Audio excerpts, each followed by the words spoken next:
In this video, we're going to talk about how to multiply decimals. We'll be in problems that are similar to those from section 4.4 in the textbook. The first one I'm going to do is like number 21. Then I'm going to do one like number 13. Then number 27. Then, let's see, did I miss one or two? Nope, that's it. So just a few examples here.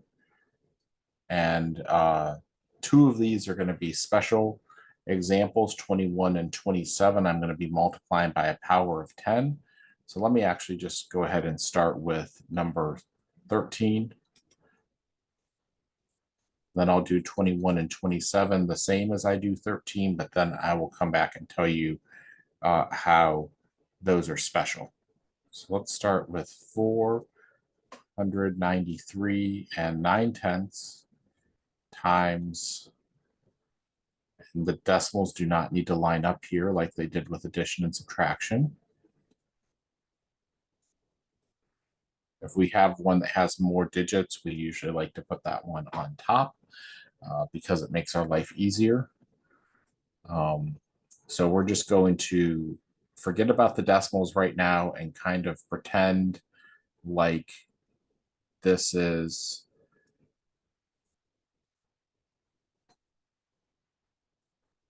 this problem right now. So we're going to do that problem off to the side. 9 times 9 is 81. 9 times 3 is 27, plus 8 is 35.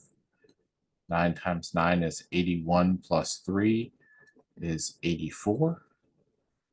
9 times 4 is 36, plus 8 is 44. I'm going to put a 0 as a placeholder in the ones place, and then we're going to slide over to the tens place and multiply. 4 times 9 is 36.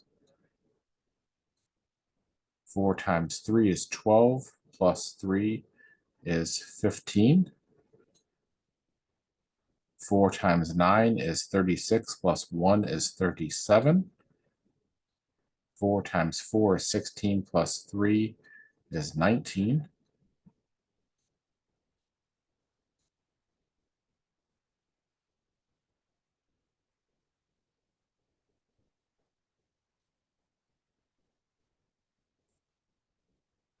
All right, and so I'm just going to copy this over.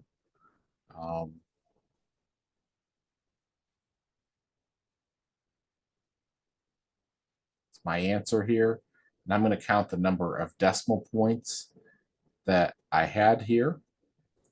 And I had 1, 2, 3, 4 decimal places showing. So I need to move back 1, 2, 3, 4 decimal points here. And my answer will be 24 and 2011 10,000ths.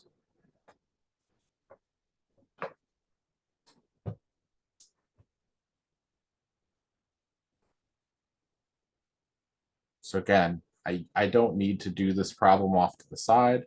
I can go ahead and just do it right here with the decimal points and then slide my decimal over at the end.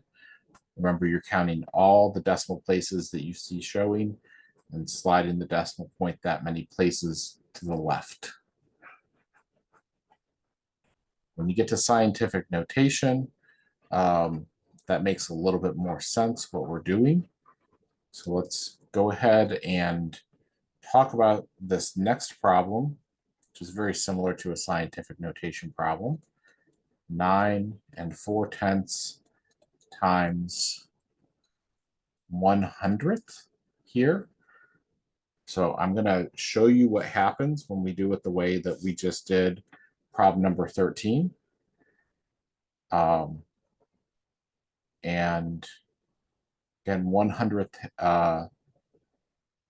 has more place values because I have 3 place values there, and I have 9 4/10 only has 2 place values.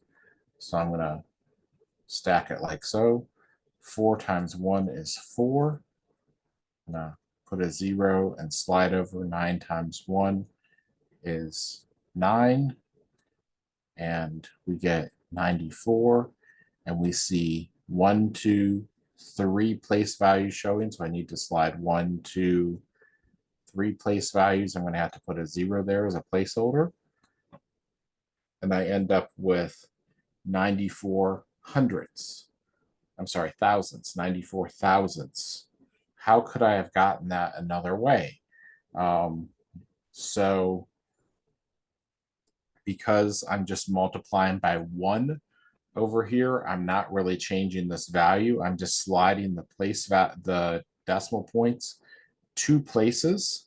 So if I started with 9.4 and slid the decimal 1 2 places to the left, then I would have gotten my answer of 94 thousandths as well. So when I'm multiplying by a power of 10 here, that I just have a 1 in one of my place values here, it's pretty easy to just slide the decimal point if you know what you're doing.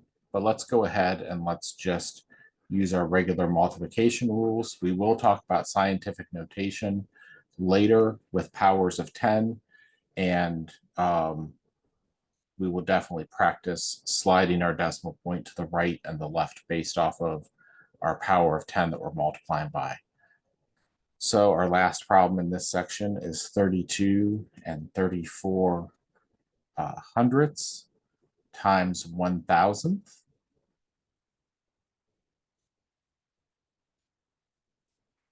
This 1 is just going to multiply times everything here. And we're going to slide 1, 2, 3, 4, 5 places to the left. 1, 2, 3, 4, 5 places to the left. We get an answer of 3,234 tenths, hundredths, thousandths, 10 thousandths, 100 thousandths. So if we were to write that as a fractional equivalent, 3,234 hundred thousandths.